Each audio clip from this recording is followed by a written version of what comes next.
জীবনের প্রথম কাচ্চি রান্না করতে গিয়ে আমার অবস্থা হয়ে গেছে নাজেহাল আর সব ভুলভাল করেছি। তো কিভাবে কি করলাম সেটাই আজকে আপনাদের সাথে শেয়ার করব। এখানে আমি নিয়ে নিয়েছি 1 কেজি পরিমাণে খাসির মাংস, সেটা ভালো করে ধুয়ে নিয়েছি। এরপর এখানে টক দই 2 চামচ পরিমাণ, আদা রসুন বাটা পরিমাণ মতো, সাথে নিয়েছি কাঠবাদাম, কাজু বাদাম আর কিশমিশ, এগুলোকে পাটায় বেটে দিয়ে দিলাম। আর সাথে দিয়েছি পেঁপের খোসা বাটা, এটা 1 চামচ পরিমাণে দিয়েছি যেহেতু আমার 1 কেজি মাংস।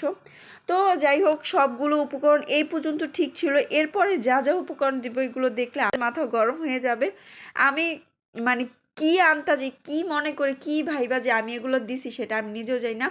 আমার উচিত ছিল ইউটিউব ঘাইটা ইউটিউব দেখে এই রান্নাটা শুরু করার, কিংবা মশলার প্যাকেটের পিছনে যে নির্দেশনা ছিল সেটা আমার একটু খেয়াল করা উচিত ছিল। তো যাই হোক, ভুলভাল যা করছি, মনটা ভীষণ খারাপ হয়েছিল।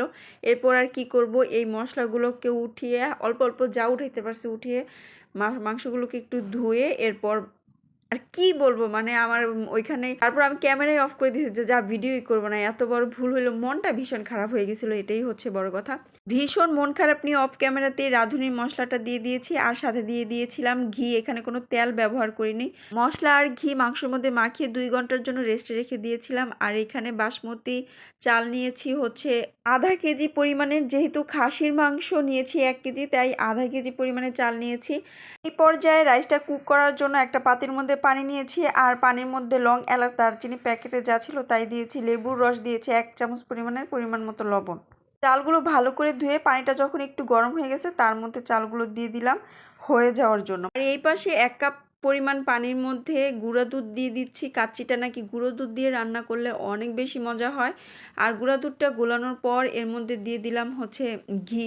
অনেকগুলো পরিমাণের ঘি দিয়েছিলাম ওই দিন আমি, যেন মজা হয় এর জন্য। আর এই পাশে জর্দার রং গুলিয়ে রাখলাম। চুলায় চালটা যখন হয়ে যায় তখন আমি মাংস ম্যারিনেট করে রাখা মাংসের মধ্যে আলু দিয়ে দিলাম। আলুটার অবস্থা দেখেন কি হয়েছে, কালার আমার সবই ওই দিন খারাপ হয়েছে। এরপর আমি আলু বোখরা দিয়ে দিলাম 4 থেকে 5 টুকরা। এরপর যে পেঁয়াজ বেরেস্তা দিয়ে দিলাম আর দিয়ে দিলাম কিশমিশ। কিশমিশ দেওয়ার পর চালটা হয়ে গেছে। এরপর চালটা আমিও উপরে উপরে ছিটিয়ে দিতেছি। এই ছিটানোর পরে দেখবেন আমি এইখানেও ভুল করছি, সেটা পাতিলটাও ছোট নিছি। আমার আন্দাজ ছিল না যে এই পাতিলে হবে না, পাতিলটাও ছোট নিয়ে এই ভুলটাই সবচেয়ে বড় ভুল হয়েছে। প্রথমে মশলার ভুল যা হয়েছে, কিন্তু এই ভুলটা আমি যা ভুল করছি, যা ফার্স্ট টাইম যেহেতু একটু একটু না অনেকই খারাপ হয়েছে। আমার মনটা ভীষণই খারাপ ছিল ওই দিন, তো কি আর বলবো, করে ফেলছি।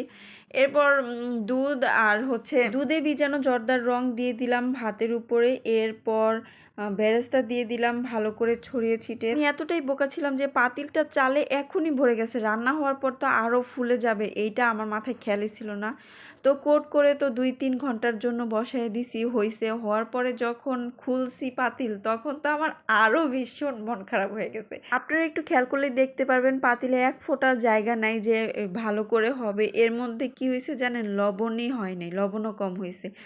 এমনিতে তো ঝামেলা হয়েছে, তার মধ্যে লবণও কম হয়েছে। এটা কাচ্চি না পাচ্চিটা বললেও ওইটারও অপমান হবে। সব সময় তো আপনাদের সাথে ভালো রেসিপি শেয়ার করি, খারাপটা শেয়ার করা হয় না। তো আজকে শেয়ার করলাম, কেমন হয়েছে অবশ্যই কমেন্ট করে জানাবেন। সবাইকে আল্লাহ হাফেজ।